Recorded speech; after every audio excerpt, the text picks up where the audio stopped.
Hi, this is Alan Snell with LVSportsBiz.com. I'm here with Cassandra Cousineau, the Sportsnista of Las Vegas. She has a radio show, 9:20 a.m. every Friday, and we are here in front of T-Mobile Arena, which is the site of the big epic Canelo versus Triple G fight on Saturday. And LVSportsBiz.com is going to be covering it from the economic and business side. And Cassandra, I know that you were here just a year ago for the controversial first fight. Uh, how many visitors would you say came from out of town for that first fight? Because if I recall, there was about 20,000 people in the building for the fight, and a lot of out of town people following Canelo. What was the visitorship last year? So last year in the arena it was just about over 17,000 tickets that were sold. So it brought in almost 30 million just in the arena that night. It was the biggest fight in terms of ticket sales outside of any Mayweather fight in Las Vegas. Yeah, or anything with Mayweather's name on it in Las Vegas. And so there hasn't been as much build up to this fight. There's been a lot of anticipation amongst boxing fans, but not a great promotion. So not really certain if it's going to be able to match or surpass it. You brought up a really good issue, and that is the promotion efforts for this for this rematch. What are some of your observations about what could be considered some lackluster promotions so far? These guys are about business, and they've not been known to be flashy promoters, although we've seen some of it from Gennady, more from Gennady than Canelo. Even when Canelo fought Mayweather, he wasn't really a flashy like promoter type that you get used to when you see Floyd Mayweather. I also think that proximity is an issue. You got one guy training in Guadalajara, Mexico, and you got another guy training in Big Bear, California, and they've rarely come together to really put the muscle behind a fight of this magnitude. It's the biggest fight of the year. Do you feel that because it's a rematch, the names are well known, that maybe the promoters just don't think they have to go all out to promote it, and that people just know that there's a second fight? It's a head scratcher. Richard Schaefer, who used to be the head of Golden Boy, has actually been out publicly saying how disappointed he's been in the terms of the level of promotion this year. And what's your anticipation for the followings of both fighters? Canelo has a big following, obviously. If you had to estimate, how many people do you think will be coming out of town just for Canelo? Canelo's going to be the bigger draw.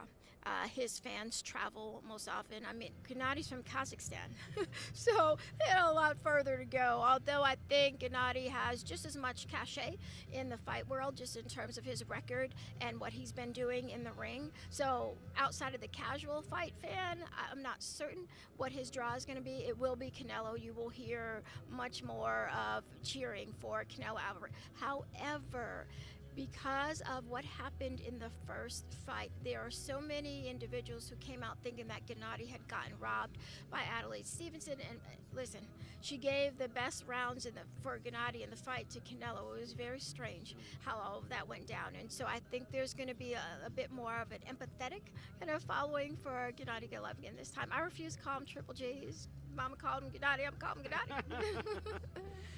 Now, when we're talking about Canelo, if you had a guesstimate, how many fans do you think will be coming from south of the border to Las Vegas?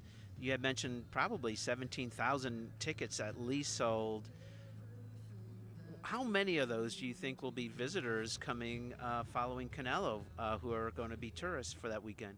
Well, this is important for Las Vegas because we are an economy built on tourism dollars. And so I would project that we're going to see probably about 65% of those visitors coming to see Canelo. And I assume they'll be probably staying in hotels, probably around here, the MGM resorts properties within a half mile to a mile of this building. I assume we'll probably be seeing the lion's share of the business from the Canelo crowd. Oh, absolutely. Because when you get into the arenas, that's where extra money, the ancillary money, is spent. I think you're going to see souvenirs being picked up, beverages being purchased, food being purchased. So it's definitely going to be a very busy weekend for the valets in town, for anyone who's in the service industry in town for certain. And it's important for Las Vegas to, outside of gaming money, to be pulling in that kind of revenue. Can you discuss a little in terms of the historic context of this fight? You know, Las Vegas has always been known as the boxing capital, going back to the 80s, 90s. And, you know, there's so much more sports competition in town now with all the new teams. USF is in MMA is a force here in town. Can you discuss the importance of this particular fight within the context of the boxing legacy of Las Vegas? Well, it's the biggest fight of the year, and you always want to have the biggest fight of the year here in Las Vegas. There are other arenas around the country that are essentially eating our elephant. Barclays Center just hosted the Porter Garcia fight. We had high-profile fights in Los Angeles at the Forum, but Las Vegas still remains the mecca for big prize fights, and we want to continue to get those big fights here in our city. And then once everyone's here, you start to realize that this is really turning into an important sports town on the landscape internationally as well as in the United States. How would you rank this particular prize fight compared to some other big fight events? Because as you mentioned, you referred to Mayweather-Pacquiao, and then there was the Mayweather-McGregor spectacle fight event just a little more than a year ago. This particular fight, I think, was a little overshadowed in terms of all the attention and publicity it got last year because of the McGregor-Mayweather hype. Now this fight can really stand alone and put into context the importance, in the boxing world. Well, comparatively, last year that Mayweather-McGregor fight did close to $72 million in the arena. Ticket prices were double and triple. The prices were very expensive, and in fact, the from what I recall, the arena was not even packed. Right, and in addition to that, the Canelo and Gennady Golovkin fight pulled in close to $30 million. Ticket prices wasn't an apples to apples comparison. Right. However, the revenue was on the McGregor and Mayweather side. Floyd Mayweather is a unicorn in terms of promoters. There have been very few throughout history. You can look at Ali, is probably the best one to compare him to in terms of being able to promote a fight. We don't have that with this fight, and so actually the promotion has suffered from that. And you have Oscar De La Hoya, who just today said that he's considering running for president in 2020. That's interesting.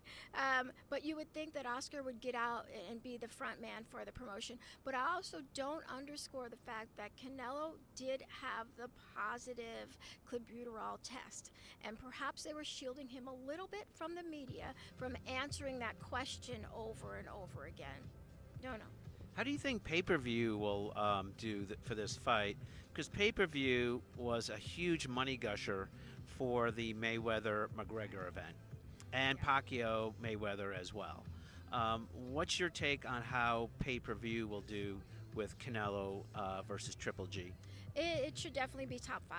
I don't think it's going to come close to anything that Mayweather has done, but it will be a top 5 pay-per-view. It's also playing in, I believe, 400 movie theaters across the country as well. And I'm pretty certain those numbers count towards pay-per-view.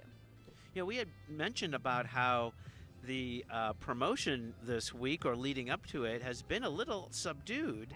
And I'm wondering, what would be some of your ideas to kind of spark the fire behind this particular fight here in Las Vegas? When it comes to selling fights, animosity sells. These guys do not like each other. They have a history, and then you had the PED test on behalf of Canelo. And so I would really have played up the animosity that these two have, and it's really not difficult to do because it's real. It wouldn't have been two people acting. Would have brought them out a little bit more. I understand that they're focused on their fight as they should be. They're professionals and they're athletes handling their business, but there really should have been. It's expensive. It's Floyd Mayweather has done promotions like at the Statue of Liberty, for instance. Perhaps they didn't want to invest in something like that, but it could have been much more creative and more of like a grassroots way to reintroduce these fighters to the public. You know, you brought up a really good point. There is legitimate animosity between the two fighters, but conversely, there's been not too much drama really played out in the public forum. what's your take on whether that drama should be out there? Because Mayweather McGregor made it an art form, obviously. In this case, it's been kind of subdued. Maybe we'll see something this week, but why has the legitimate animosity between the two fighters be kind of on a very slow burn? Well, we haven't seen them face to face in that setting, but the managers and the trainers have been out there. Certainly, Abel Sanchez has been very vocal, and I think they've been using those individuals as a mouthpieces to display that. But we really needed to see these fighters a lot more. The fight, although there was a short ramp up, they had a year. We knew there was going to be a rematch, and then it fell out of the date because of the positive test. But they've had a year, and it takes about that long to really build up a major prize fight. And I think that they fell a little bit short in terms of using all of that time wisely. So you have those issues that you just raised. I'm kind of curious. You know, the Las Vegas market is a different market now, and we have also for the first year, Las Vegas Motor Speedway is having 2 NASCAR weekends, and the second one is going to be the same weekend as this fight. The very next day, the Vegas Golden Knights are also having their first home preseason game. It's a preseason game, not a regular game, but still, it's still a factor for the weekend. And also, there's still, there's a lot of hubbub about the Raiders stadium issues. I'm wondering, what impact has this very busy market had on this particular fight garnering a lot of attention? And I think also Team USA, the women's team, is playing here either Friday or Saturday. They're playing like an international friendly. So there's a lot going on.